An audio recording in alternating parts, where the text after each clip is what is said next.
Nagbabalik ang unang balita, mga igan, sugatan ng isang tanod at isang sibilyan matapos umunong magpaputok ng baril. Ang isa nagpakilalang pulis sa isang karinderya sa Cubao, Quezon City. Nagpapagaling na ang mga biktima habang patuloy na pinag-ahanap ang suspect. Narito ang report ni Oscar Oida. Halatang balot pa ng tensyon ang karinderyang ito sa may 14th Street, Barangay Socorro, Cubao, Quezon City nang sadyay namin pasado alas 11 kagabi. May mga bakas ng dugo sa lugar. Naggalat ang mga basyo ng 9mm na baril at ang mga tao halatang di mapakali.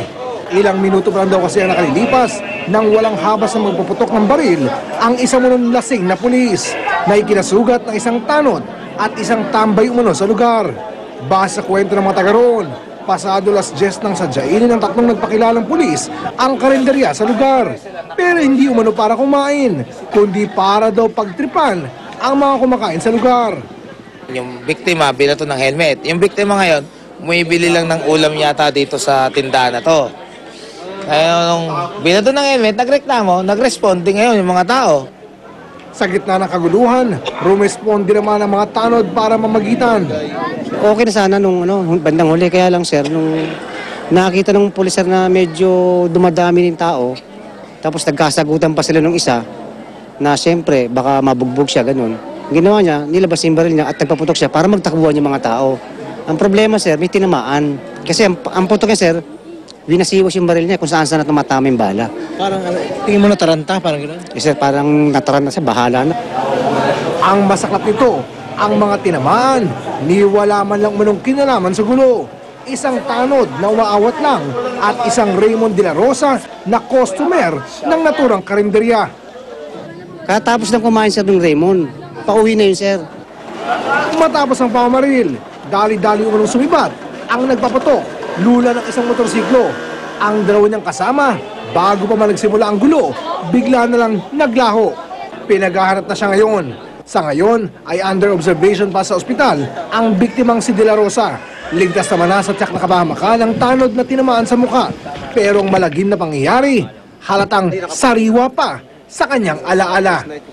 Sabi nung isa, gusto mo sampalin kita dyan, sabi nung sibilyan, yung kalaban niya. Sabi nung pulis, sampalin mo. Paputokan kita dyan sabi nung pulis Pagkasabing paputokan, yun, bigla akong may ninaga na baril sa mukha. Tinapik ko kagad, ginanong ko kagad. Pagkatapik ko ng ganun, pumutok. Ayun, dito tumama sa ko, sa pisngi, yun tumagos sa kanya. Yung sunod-sunod na po yung putok. Mga lasing po yung mga pulis. Ito ng balita sa Quezon City, Oscar Oida, reporting. Tatlo ang patay habang 16 ang sugatan sa salpukan naman ng dalawang bus sa Lupi, Camarines Sur. Sa Zamboanga City naman, nahulog sa bagay ng isang delivery truck. 2 ang patay habang 8 ang sugatan. Narito ang report.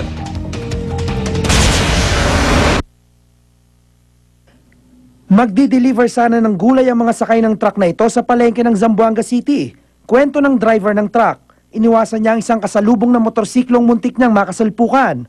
Sumadsad ang truck sa gilid ng kalsada hanggang sa tuluyang mahulog sa bangin.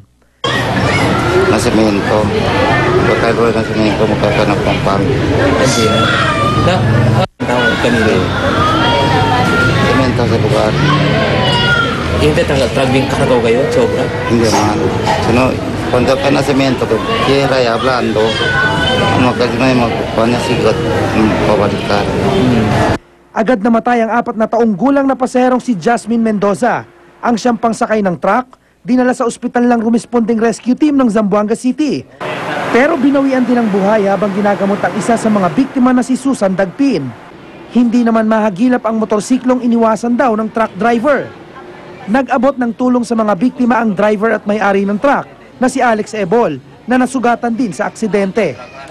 Hindi na raw magsasampa ng reklamo laban kay Ebol ang mga biktima.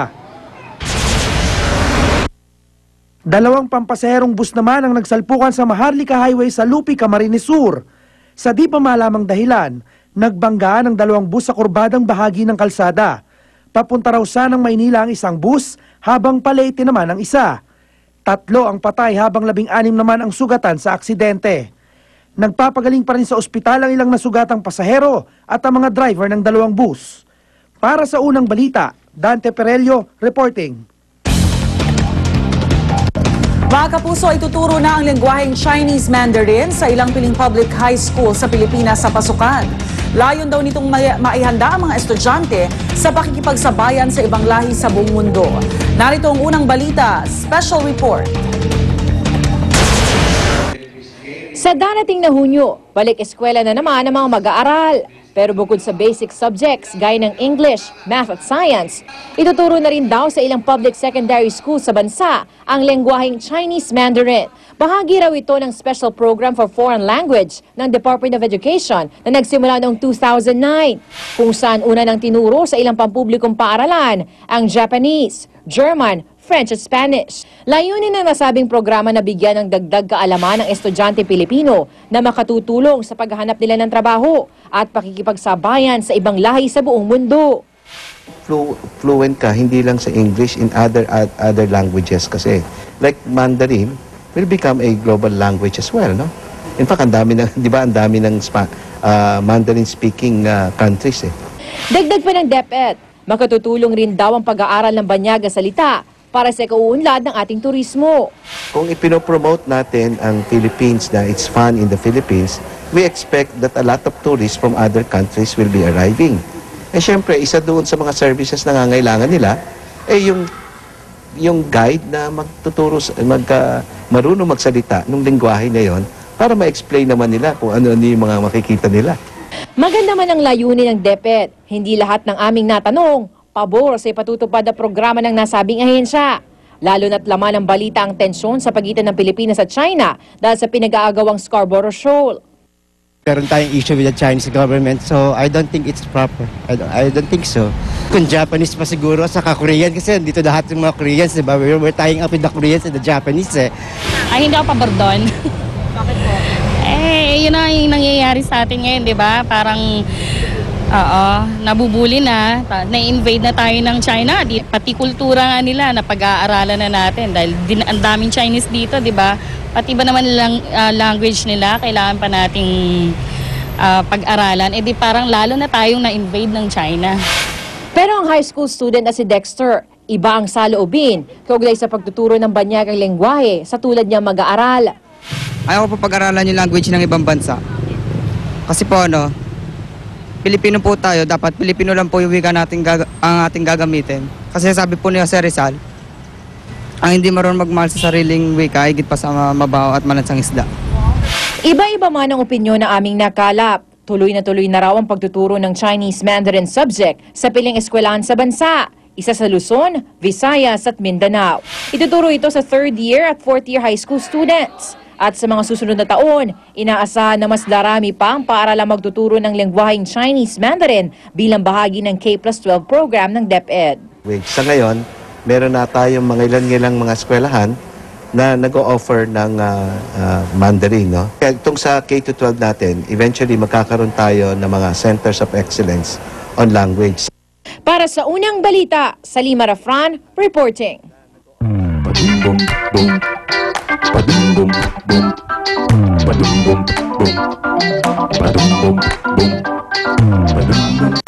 Kagapay rin natin sa pagbabalita ang ating mga kapuso celebrity at sila mismo ang magbabalita sa ating My Scoop.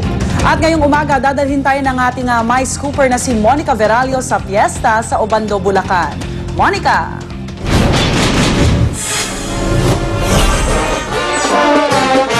Simula na nga ng pagsasayaw ng ating mga kapuso dito sa Obando, Bulacan para sa pagdiriwang ng kapistahan ni San Juan Bailon at ni Santa Clara ng Assisi na mga patron ng pinaniniwala ang nakakatulong para magkasupling ang mga mag-asawang hindi magkaanak.